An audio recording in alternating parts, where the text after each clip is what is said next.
저는 오늘 말씀을 나누기 전에 신학자죠. 위대한 신학자인 어거스틴의 명언으로 먼저 시작하려고 하는데요. 보여주겠습니까? 자, 같이 읽어보겠습니다. 시작. 본질에는 일치를, 비본질에는 자유를, 모든 일에는 자비를. 자, 왜 이 말씀을 통해서 설교를 시작하려고 하냐면 오늘 말씀이 사실은 관용이 좀 필요한 말씀이기 때문에 그렇습니다. 오늘 말씀은 교회 역사상 많은 논쟁을 불러일으킨 말씀이기도 하죠. 그래서 각종 이단이나 혹은 사이비 단체들 등장 배경에 항상 이 논쟁이 있었어요. 그래서 이러한 위험에 빠지지 않으려고 하면 요한 당시의 문화와 상징에 대해서 우리가 좀 더 깊은 이해가 필요하겠다 이 말씀 드렸고요. 또 요한이 어떤 방식을 통해서 그 전하고자 하는 이야기들을 이야기하는지, 특별히 반복이라고 하는 것을 통해서 그의 이야기를 우리에게 전달해 주는데, 이런 문학적인 양식들이나 표현 기법들을 좀 우리가 이해해야만 오해 없이 이런 부분들을 이해할 수 있겠다 생각하는 거죠. 이미 우리는 새 심판 환상을 살펴보았습니다. 어떤 사람들은 그것을 심판이 3번이나 계속 이어지는 것으로 이해해 왔었지만, 그러나 연구 결과에 의하면 하나의 심판을 3각도로 설명한 것이다. 이미 우리가 봤어요. 그만큼 뭔가 세부적인 사항들을 달리 보면서 우리에게 심판이 반드시 있다는 사실들을 보여주고 싶었던 거죠. 또 그뿐 아니라 그리스도 예수의 대적들, 그 대적에 대한 심판이 계속해서 등장하는데, 그림 한번 보여주시겠습니까?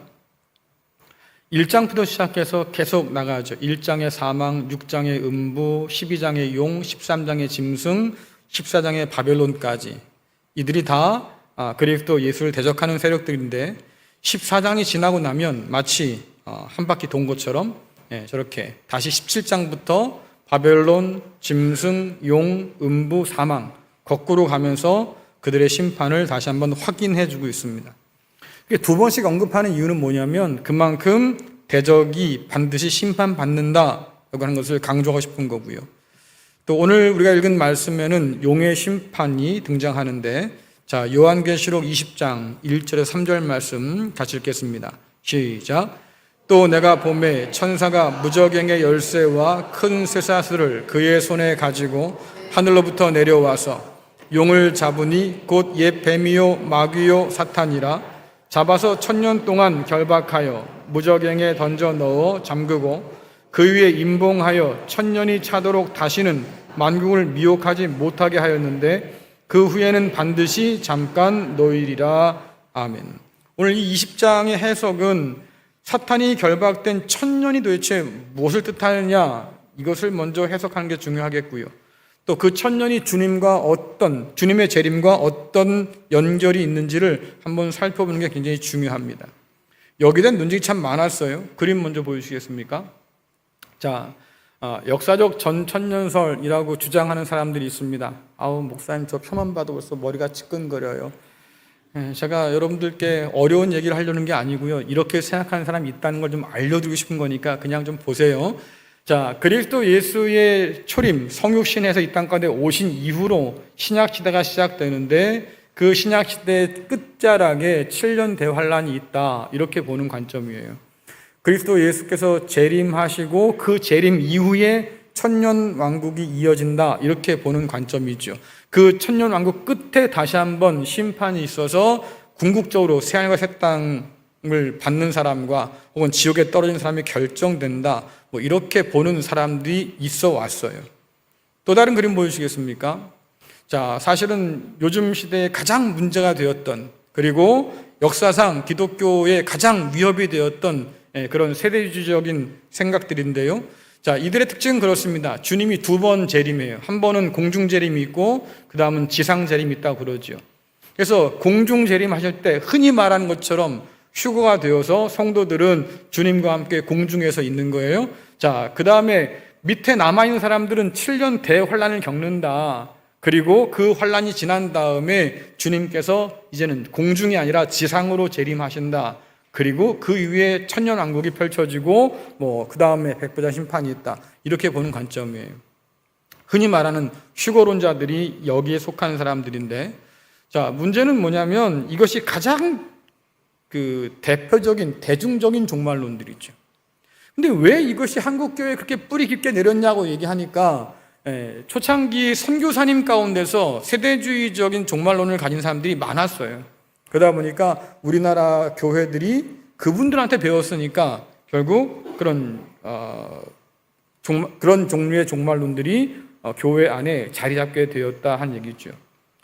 그래서 휴거를 주장하는 이 종말론은 세계적으로 계속해서 무리를 빚어왔기도 했었고, 또 영화나 소설이나 지금도 음모론자나 이런 사람들을 통해서 계속 재생산되고 있는 단골 메뉴가 되어버렸습니다.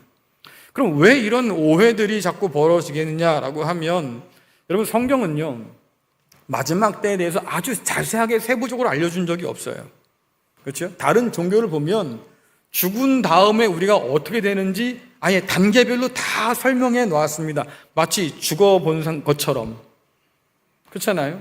근데 기독교는 그런 정보를 주지 않아요. 왜냐하니까 죽은 다음에 별로 중요하지 않거든요. 왜냐하면 우리는 부활할 거잖아요. 그렇죠? 이 가장 중요한 건 주님께서 오시고 우리가 부활함으로 결국 하나님의 그 나라를 얻냐 못 얻냐, 여기에 굉장히 중요한 것이 있기 때문에 아주 세부적인 사항들을 다 얘기하지 않습니다. 나머지 부분도 사실 우리의 믿음의 영역이에요. 근데 사람들이 견딜 수가 없는 거지. 이 빈 공간들을 어떻게든 채워봐야 되는 거예요. 그러다 보니까 자기의 상상력을 동원해서 이러저런 이야기를 채워갑니다. 흔히 말하듯이 소설을 쓰고 있는 거죠. 그러다 보니까 성경이 말하지 않는 이야기까지도 가지고 들어와서 마치 그것이 성경의 이야기인 것처럼 돼버렸어요. 그래서 여기에 속는 사람들이 많다. 그리고 이런 잘못된 종말론 때문에 결과적으로 이상한 집단들이 일어나서 그 집단 이름을 흔히들 우리가 천년왕국이다 이렇게 말해서 교주가 말이죠 군림하고 이런 끔찍한 일들을 자주 보잖아요. 그러니까 중요한 건 뭐냐면, 종말을 바라보는 다양한 관점들이 있겠지만 그 중에 가장 중요한 건 요한이 정말로 그렇게 전하려고 했던 거냐라고 하는 거예요. 대중적인 그런 종말론들, 그래서 휴거론자들이 있는데, 자, 많은 사람들이 믿는다고 해서 진리가 되는 건 아니지요. 또 이야기에 아귀가 딱딱 맞아 떨어진다고 해서 반드시 사실이나 진실은 아닐 수 있다고 하는 것. 여러분들, 논리적으로 우리가 뭔가를 얘기하다 보면 정말 그럴듯하게 들리는 경우가 굉장히 많아요. 그렇죠? 누군가가 어떤 행동을 했을 때에 사람들이 그 사람에 대해서 사정을 알지 못하면서도 이러저런 상상을 통해서 그 사람의 행동을 설명할 때가 있습니다. 근데 그런 설명을 듣다 보면 정말로 그런 것 같아. 그렇죠? 그럼 그 사람은 세상 아주 나쁜 사람이 되기도 하고요. 또 그게 아니라 아마 이랬을 거야. 또 다른 얘기를 들어보면 또 괜찮은 사람 같이 보이기도 해요. 그 사람의 진짜 사정이나 진짜 이야기를 듣기 전까지는 우리는 그저 상상할 뿐인 거지요. 논리적으로 앞뒤가 맞아 떨어진다고 해서 반드시 진실은 아닐 수 있겠다. 마찬가지로 많은 사람이, 대중적인 사람들이 그렇게 믿는다고 하는 이 종말이 정말 옳으냐? 그렇지 않을 수 있다는 거예요. 중요한 건 편지를 써보낸 요한, 그리고 그 편지를 받아봤던 당시의 교회와 성도들이 정말로 휴거론자들이 생각했던 것처럼 그렇게 이해했을까? 이게 가장 중요한 문제인 거잖아요. 그것이 아닐 수도 있겠다라고 하는 거예요. 그래서 우리가 이것에 대해서 정확하게 알지는 못하니 서로 다른 이야기를 해도 조금은 관용하자. 그래서 아까 제가 말씀드린 거고요. 서로 다른 그런 정도의 차는 있다고 하더라도 중요한 건 뭡니까? 주님께서 오시는 재림은 분명한 사실이고, 그 주님으로 말미암아서 심판이 진행되고 하나님의 새 하늘과 새 땅이 우리 가운데 주어지는 것은 분명한 사실이니, 조금은 본질적인 것에 일치가 했다고 하면 나머지 비본질적인 것에 대해서는 조금 관용하자, 이런 생각이죠. 어쨌든 지금까지 우리는 요한계시록을 살펴보면서 그 당시의 문화라든가 표현이라든가 상징이라든가 이것들을 가지고 살펴봤어요. 그러니 조금 조심스럽다 하더라도 그 방향을 가지고 오늘 말씀을 좀 살펴보려고 합니다. 오늘 말씀에서 요한은 용의 정체를 뭐라고 표현하냐면 옛 뱀이요 마귀다라고 표현합니다. 이 사탄을 옛 뱀이라고 부를 때는 이유가 있어요. 에덴의 동산에 있던 아담과 하와를 속인 뱀이죠. 그 뱀이 유혹하고 거짓을 이야기해서 거기에 솔깃했던 아담과 하와가 결국은 하나님을 배반하기로 결단한 건 아니겠어요? 그래서 선악과를 따먹고 하나님처럼 되고자 했던 욕망을 실현하려고 했던 거죠. 거기에 뱀이 상당한 역할을 했던 거예요. 그럼 사탄을 옛 뱀이라고 부른 이유가 뭐냐? 사탄의 속성이 뭡니까? 결국 남을 속이고 미혹하는 것에 있다라고 하는 거죠. 그것을 강조하고 있는 거예요. 천사가 사탄을 결박해서 무정에 가두었다, 봉인했다. 왜 그랬을까? 목적이 있는데 만국을 미혹하지 못하게 하려고. 다시 말하면 속이지 못하도록 그들을 가둬두었다, 이런 표현인 거잖아요. 이 무적행에 대해서 좀 생각해 볼 게 뭐냐면, 앞에서 볼 때는 무적행은 사탄이 지배하는 곳처럼 등장했습니다. 왜냐하면 사탄이 무적행을 열어서 거기서 황충들을 불러내고 교회를 핍박하는 장면들이 기록되어 있었으니까.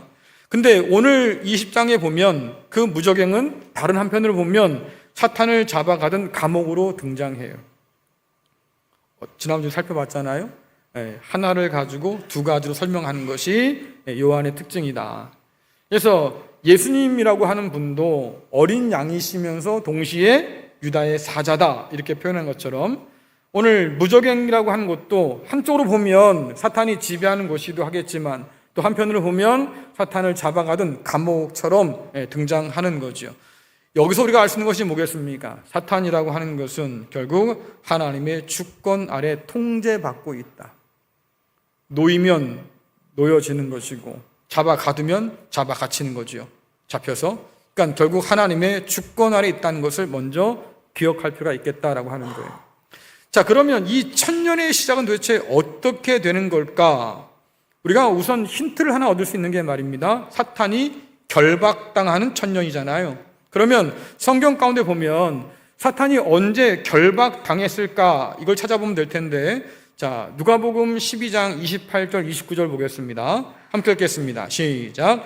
그러나 내가 하나님의 성령을 힘입어 귀신을 쫓아내는 것이면 하나님의 나라가 이미 너에게 임하였느니라. 사람이 먼저 강한 자를 결박하지 않고서야 어떻게 그 강한 자의 집에 들어가 그 세간을 강탈하겠느냐. 결박한 후에야 그 집을 강탈하리라. 아멘. 하나님 나라가 세상 가운데 침투해 들어왔어요. 그리스도 예수께서 이 땅 가운데 오심으로 그 나라가 시작되었다. 증거가 뭡니까? 라고 하니까 하나님의 성령을 힘입어서 내가 귀신을 쫓아낸다. 사단의 권세가 물러간다. 이미 하나님 나라가 이 땅 가운데 임했다는 증거다 말씀하셔요.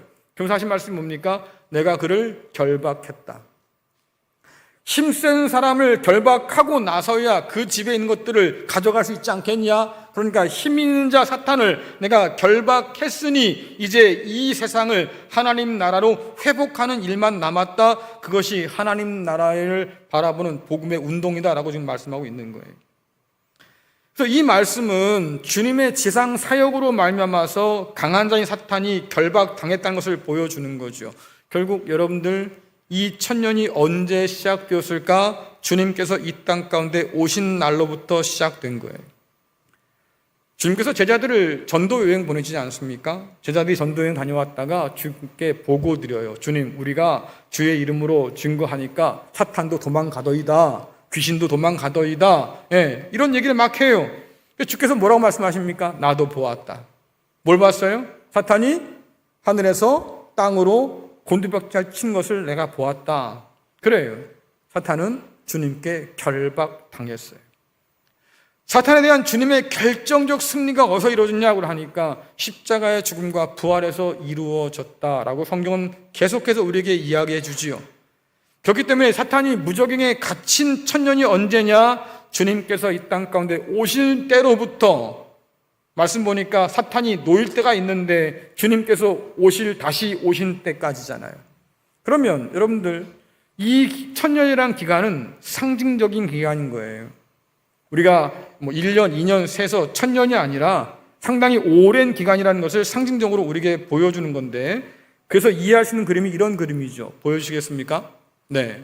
주님께서 초림 때 오셔요. 그리고 그때부터 신약 시대가 이어지는데 이때가 사탄이 무정에 갇힌 천년이기도 하고 동시에 교회가 하나님 그리스도 예수와 함께 왕 노릇하는 천년의 시간이기도 하다.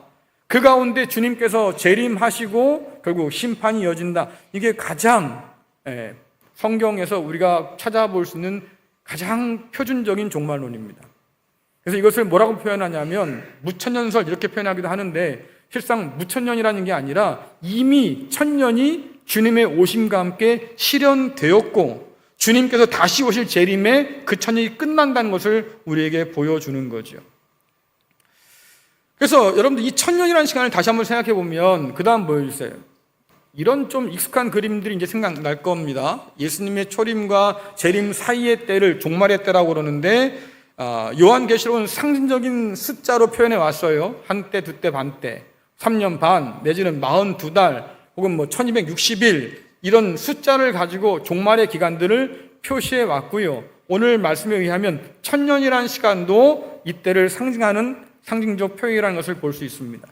자, 근데 이때는 두 가지의 모습이 보입니다. 사탄의 핍박이 계속되는 때이기도 하고 교회의 증언이 계속되는 때이기도 하고 짐승이 활동하는 때이기도 하고 반면 하나님의 은혜와 구원이 여전히 가능한 때이기도 하고 또 만물의 찌꺼기로 교회가 취급받는 그런 고난의 때이기도 하겠지만 한편으로 보면 오늘 말씀에 의하면 왕같은 제사장으로 교회가 세움받는 때이기도 하고 사탄이 무적행에 갇혀서 있는 천년의 시간이라고 표현되기도 하겠지만 한편으로 보면 교회가 주님과 함께 왕 노릇하는 천년의 시간으로 묘사되기도 한다라고 하는 거예요. 그리고 이 모든 상징적 시간의 가장 중요한 초점이 어디 있습니까? 결국 정해진 끝이 다가온다. 그때가 언제냐? 주님께서 재림하실 때다라고 얘기하는 거죠. 그래서 바울에 의하면 다가올 영광에 비하면 지금 우리가 지난 이 천년의 때는 가벼운 고난의 때다. 다가올 영원한 그 시간에 비하면 이 때는 잠깐일 뿐이다 라고 얘기하는 거죠. 그렇게 얘기하는 이유가 뭐겠습니까? 교회가 견딜 수 있다는 거예요. 참고 견디고 인내할 수 있는 시간이라는 것을 우리에게 보여주는 거죠. 왜? 끝은 오니까. 여러분 이번 여름 무더웠죠? 그렇죠? 이게 도대체 언제 여름이 지나갈까? 근데 아침 저녁 선선해요. 네, 오늘 만나신 분들 몇 분 얘기 들어보니까 목사님 어저께는 제가요 에어컨을 안 틀고 잤어요. 그러시더라고. 더위는 꺾이고 시간은 지나간다. 마찬가지로 사탄이 기승을 부리고 있는 이 천년의 때도 결국 마침내 지나가게 된다라고 하는 거죠. 사탄이 무적행에 갇혀있는 이 천년이 가진 또 다른 그림들을 살펴볼 수 있겠는데 자, 요한계시록 20장 4절에서 6절 말씀 살펴보겠습니다. 시작. 또 내가 보좌들을 보니 거기에 앉은 자들이 있어 심판하는 권세를 받았더라. 또 내가 보니 예수를 증언함과 하나님의 말씀 때문에 목배임을 당한 자들의 영혼들과 또 짐승들과 그의 우상들에게 경배하지 아니하고 그들의 이마와 손에 그의 표를 받지 아니한 자들이 살아서 그리스도와 더불어 천년 동안 왕노릇하니 그 나머지 죽은 자들은 그 천년이 차기까지 살지 못하더라. 이는 첫째 부활이라. 이 첫째 부활에 참여하는 자들은 복이 있고 거룩하도다.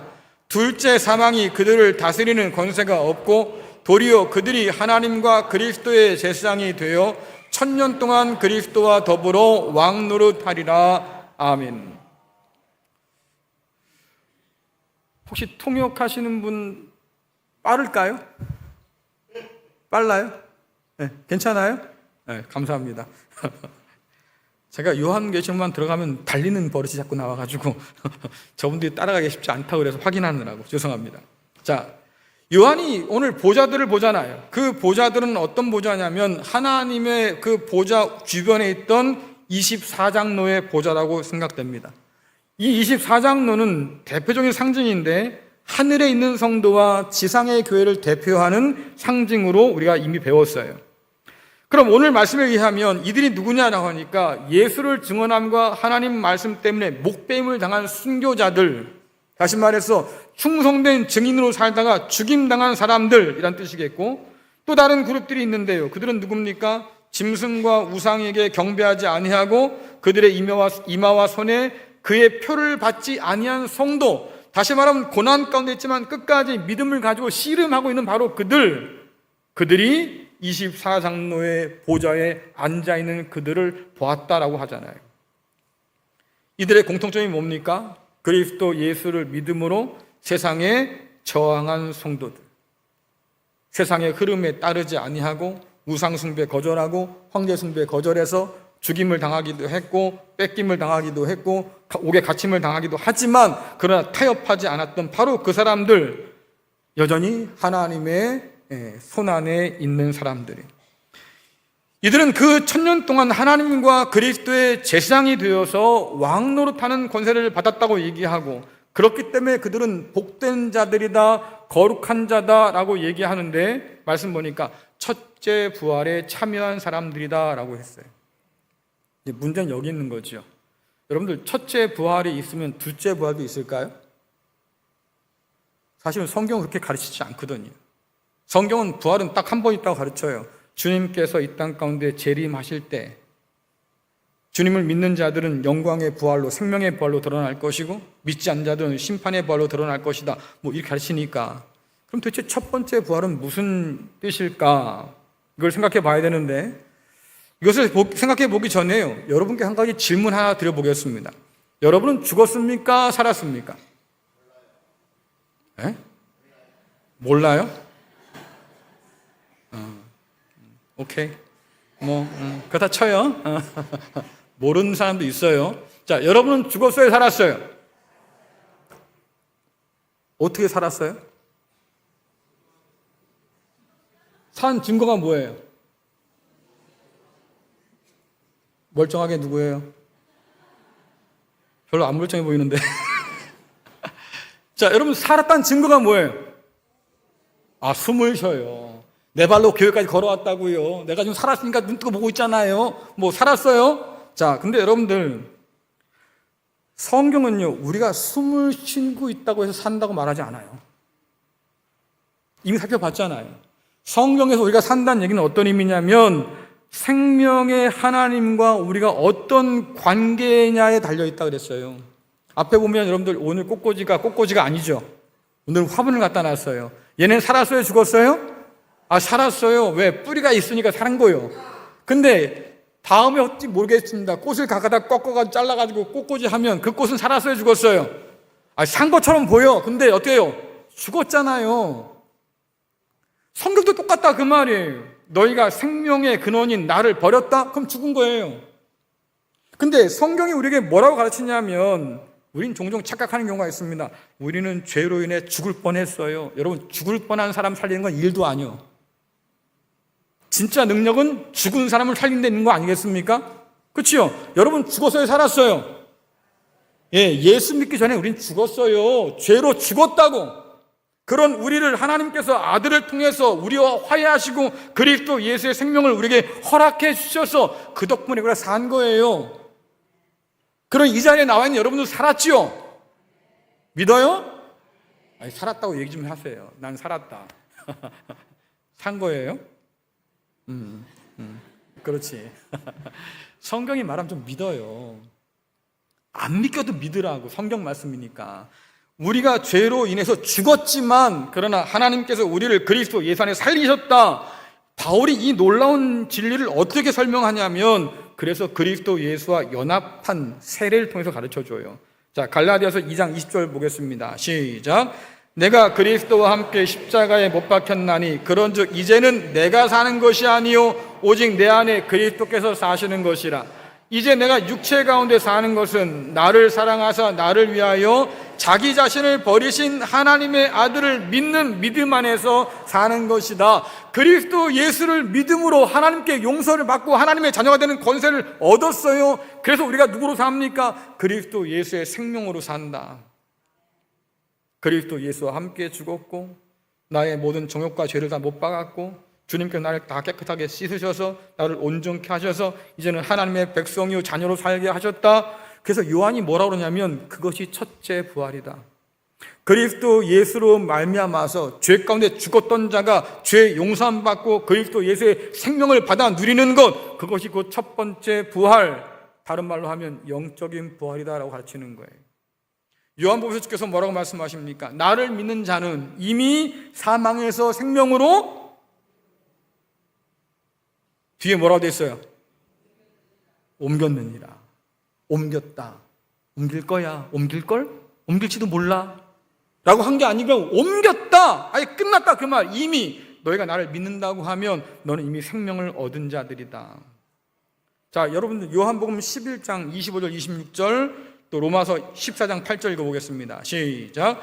예수께서 이르시되 나는 부활이요 생명이니 나를 믿는 자는 죽어도 살게 했고 무릇 살아서 나를 믿는 자는 영원히 죽지 아니하리니 이것을 내가 믿느냐? 우리가 살아도 주를 위하여 살고 죽어도 주를 위하여 죽나니 그러므로 사나 죽으나 우리가 주의 것이로다. 아멘. 그래요. 주께서 뭐라고 말씀하십니까? 내가 부활이야. 내가 생명이지. 나를 믿는 자는 죽어도 산다. 목배임을 당했지만 그러나 살아. 그리고 살아서 나를 믿는 자는 영원히 죽지 않는 생명을 얻게 될 거다라고 분명히 말씀하잖아요. 뿐만 아니라 그렇게 우리가 사는데요, 우리의 삶도 주님을 위한 것이고 죽음도 주님을 위한 것이다. 그러니 사나 죽으나 우리가 다 누구 거다? 달라질 거 아무것도 없어요. 사나 죽으나 다 우리가 주님의 것이다. 달라질 게 없어요. 순교를 당한 사람이든 고난 가운데 여전히 견디며 씨름하는 사람이든 간에 결국 다 주님의 생명을 가진 사람들이고 주님께 속한 사람들이다. 이것은 변하지 않는다라고 말씀하죠. 그런데 더 중요한 건 우리가 그리스도 예수의 몸이요 그분의 지체로서 그분의 생명을 함께 받아 누렸다고 하면 머리 대신 주님의 모든 것을 함께 누린다. 그러니 주님께서 고난 받았으니 우리도 고난 받는 것이고 주님께서 다시 살았으니 우리 다시 살 것이고 주님께서 말이죠 우리 영광 가운데 계시니 우리도 영광 가운데 있다. 결국 우리가 그리스도 예수와 함께 모든 걸 다 누리게 된다. 자, 여러분들 에베소 2장 6절 보세요. 함께 읽겠습니다. 시작. 하나님은 우리를 그리스도와 함께 살리시고 하늘 위에 있는 그분의 보좌 곁에 우리를 그리스도와 함께 앉혀주셨습니다. 여러분 지금 어디에 있다고요? 양평장로교회 있잖아요. 근데 성경은 뭐라고 그래요? 어디에 있다고요? 그래요. 우리가 그분의 보좌 곁에 함께 앉아있다. 하나님께서 우리를 그렇게 높이셔서 말이죠, 주님의 보좌 옆에 함께 앉도록 만들어주셨다. 그러니 우리가 지금 주님과 함께 있다고 말할 수 있겠다. 저는 이 말씀을요 그냥 사실은 흔히 옛날 누가 뻘로 읽는다 그러잖아요. 그냥 지나쳤어요. 근데 어느 날 말씀을 묵상하는데 좀 달리 보이는 거예요. 가만히 있어보자. 우리가 지금 어디 있다고? 이게 말이 되나? 난 지금 땅에 있는데 에베소의 말씀은 우리가 그분의 보좌 곁에 그리스도와 함께 앉아있다고 말하잖아요. 이게 놀라운 사실이었던 거예요. 저한테는 깜짝 놀랐어요. 비록 우리가 땅에 있긴 하지만 그러나 그리스도 예수의 몸된 교회는 주님과 함께 하늘에 앉아있구나. 그래서 결국 뭐라 그럽니까? 그 그리스도 예수와 함께 보좌에 앉아서 세상을 다스린다, 왕 노릇한다. 사탄이 무저경에 갇혀있는 그 천년이라는 시간은 도대체 어떤 시간이냐? 그리스도와 더불어서 왕 노릇하는 천년이다. 누구한테? 우리에게는. 문제는 뭐냐면 안 믿겨요. 그렇죠? 안 믿겨요. 우리가 주님과 함께 앉아있다는 사실이 안 믿겨요. 사탄이 결국은 무정에 갇혀있다는 사실도 믿기가 어려워요. 왜? 지금까지 살펴봤던 요한계시록에 의하면 이 천년은 말입니다, 사탄이 기승을 부리던 그런 시간이었어요. 아예 사탄이 활개를 치는 시간이었어요. 교회를 핍박하고 사람들을 죽이고 겁박하고 유혹하고 무너뜨리고 잡아가두고 화형시키고 교회가 그렇게 수세에 몰린 것처럼 보이고 말입니다. 정말로 만물의 찌꺼기처럼 취급당하는 그런 천년 아닙니까? 근데 어떻게 우리가 주님과 함께 왕 노릇한다고 말할까? 바울도 그래요. 사탄이 우는 사자처럼 삼킬자를 찾는다. 그러니 조심해라, 깨어있으라 그러는데, 아니 요한계시록에 보면 갇혔다면서 사탄이. 근데 어떻게 우리가 주님과 함께 왕 노릇한다고 말할 수 있을까? 말씀 보면 앞뒤가 안 맞아 보여요. 그래서 제가 제목에 써놨잖아요. 교회는 이긴다? 진짜? 정말일까? 믿기 어려워요.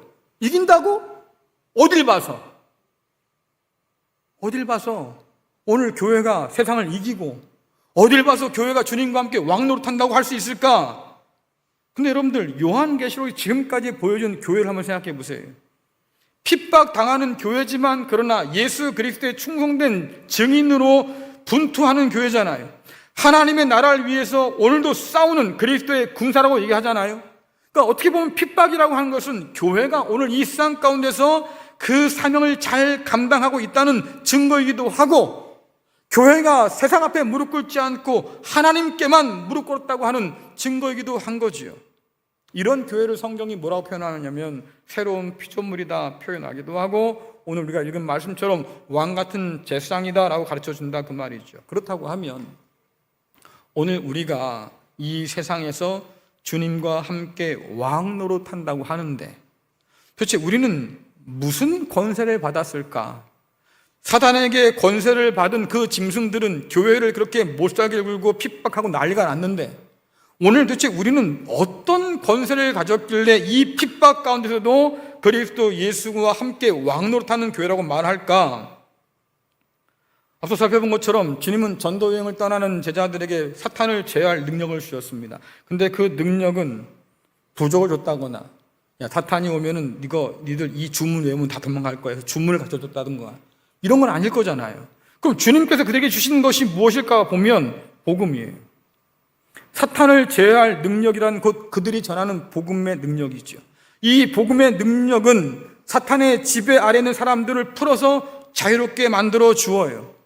이 복음의 능력을 가진 사람들을, 그래서 성경이 주님께서 뭐라고 말씀하시냐면 너희는 천국의 열쇠를 가진 사람들이다 라고 얘기하지요. 이방인이나 유대인이나 상관없이 그들에게 하나님 나라의 문을 활짝 열어주어서 하나님께로 인도할 수 있는 그런 권세를 너희가 가졌다라고 얘기하고, 그것이 너에게 사명이다라고 분명히 말씀해 주셨습니다. 그래서 사탄의 방해에도 불구하고요, 복음은 여전히 미혹되지 않은 교회와 성도를 통해서 땅끝까지 퍼져가고 있어요. 주님께서 말씀하신 것처럼 겨자씨만한 하나님의 나라였지만, 그러나 이 나라가 무럭무럭 자라고 뻗어가서 말입니다, 이제는 이방인까지 다 품어 안을 만큼 그렇게 자란다. 세상 끝날까지 내가 너희와 함께 할 거고 성령을 줄 테니까 그 성령 통해서 진리를 가르치고 증언하라고 이렇게 말씀하시지요. 그래서 주께서 뭐라고 말씀하십니까? 그래야 내 교회이고 그 교회는 지옥 권세가 이기지 못할 거야 라고 말씀하셔요. 이제 생각해 보세요. 세상 가운데 우리가 살면서 이리 치고 저리 치고 참 몰골이 형편없을 만큼 초라해 보일 수 있겠지만, 그러나 하나님께서 보시는 우리 교회라고 하는 것은 하나님과 함께 주님과 함께 왕 노릇하는 제사장 교회라고 하잖아요. 이것이 교회의 진짜 모습이에요. 믿기지 않지만 믿어야 할 모습이에요. 아무도 우리를 인정하지 않지만 하나님께서, 주님께서 말씀하시니 받아들여서 인정해야 할 말씀인 거죠. 이어지는 말씀을 보면 요한은 그 천년의 끝에 일어날 일에 대해서 이야기하는데, 그 일이 곧 뭡니까? 교회가 승리한다는 것을 보여줍니다. 자, 요한계시록 20장 7절에 10절 말씀입니다. 같이 읽겠습니다. 시작. 천년이 참에 사탄이 그 옥에서 놓여 나와서 땅의 사방 백성 곧 곡과 마곡을 미혹하고 모아 싸움을 붙이리니 그 수가 바다의 모래 같으리라. 그들이 지면에 널리 퍼져 성도들의 진과 사랑하시는 성을 두르매 하늘에서 불이 내려와 그들을 태워버리고 또 그들을 미혹하는 마귀가 불과 유황못에 던져지니 거기는 그 짐승과 거짓 선자도 있어 세세토록 밤낮 괴로움을 받으리라. 아멘. 하나님이 정하신 천년의 끝에 도대체 어떤 일이 일어나냐? 하나님께서 무적행에 갇혀있던 사탄을 잠시 풀어놔요. 가둘 때도 목적이 있었지요. 만국을 미혹하지 못하도록. 그럼 풀어놓을 때도 목적이 있을 거예요. 어떤 목적입니까? 사탄과 그 악한 협력자들을 일망타진할 목적으로 하나님 그 풀어놓는다. 그럼 여러분들, 무적행에 갇혀있던 그 1000년 동안 사탄은 뭘 했을까요? 사탄은 뭘 하면서 그 1000년을 보냈을까요? 예? 그걸 우리가 어떻게 합니까? 본 적도 없는데. 뭐 그럴 수 있죠. 근데 적어도 우리가 알 수 있는 건 뭡니까? 회개하진 않았어요. 그렇죠? 회개하진 않았어요. 그러니까 우리나라 옛말에 재벌은 못 준다는 말이 있잖아요. 문을 열어서 놓자마자 어떡합니까? 옥에서 풀려난 사탄이 땅의 사방 백성을 미혹해서 불러 모았다. 그리고 하나님을 대적하게 만들었다.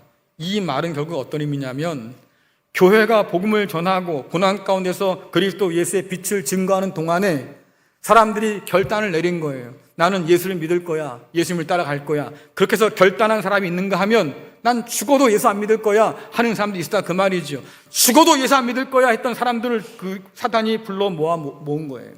뭐 하려고? 하나님을 대적하기 위해서. 그래서 사방 땅 백성들을 미혹해서 불러 모았는데 그 불러 모은 사람들을 오늘 뭐라고 표현하냐면 곡과 마곡이다 라고 표현합니다. 이것은 에스겔서에서 가져온 표현인데요.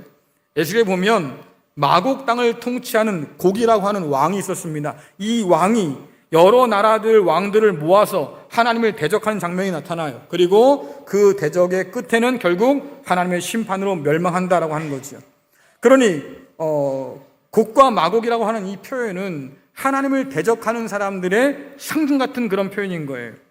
그런데 그들이 그렇게 함께 모였다가 어떡합니까? 지면에 널리 퍼졌다. 여러분, 왜 지면에 넓게 퍼졌겠어요?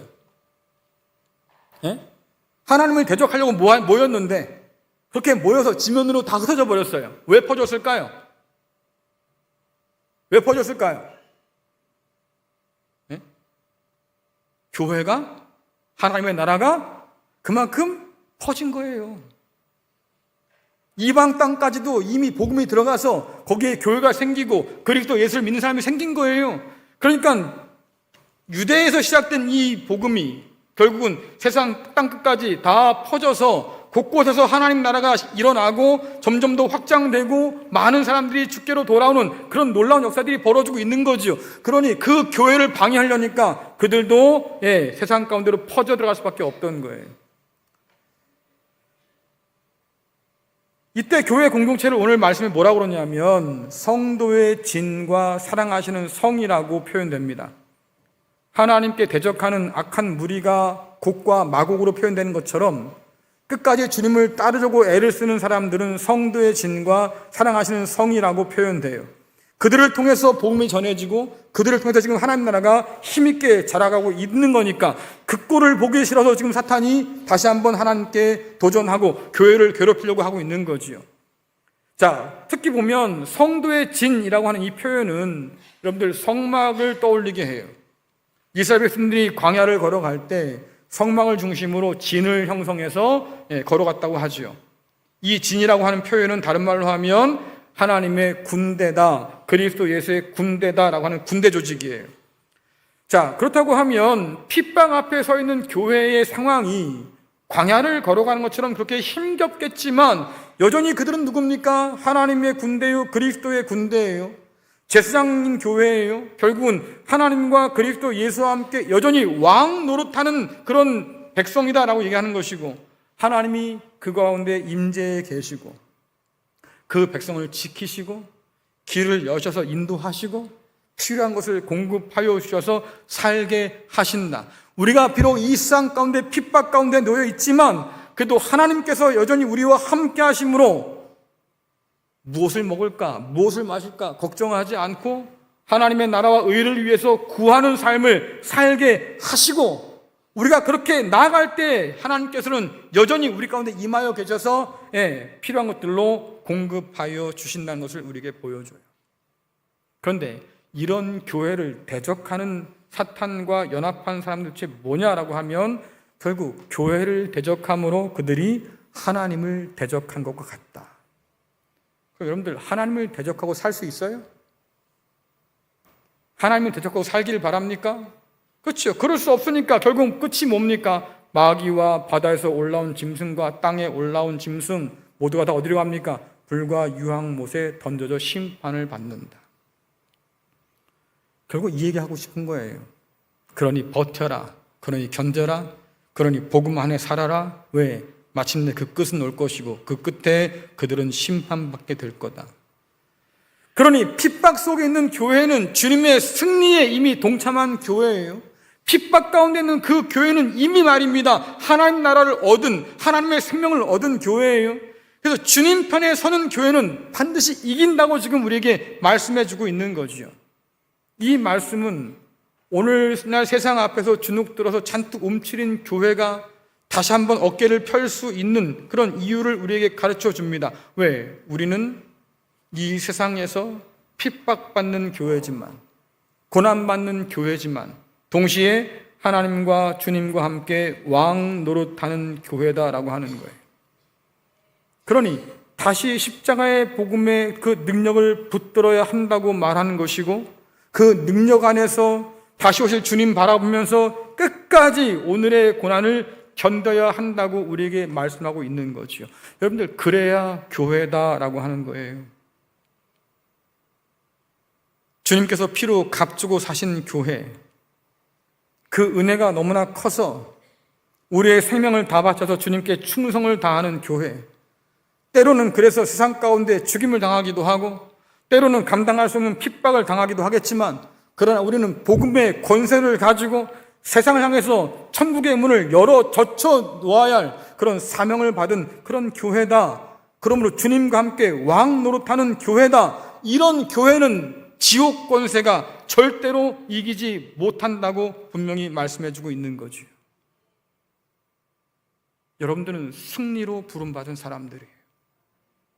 주님께서 다시 오시는 그날에 우리는 주님의 승리에 함께 기뻐하며 영광을 돌리게 되겠지요.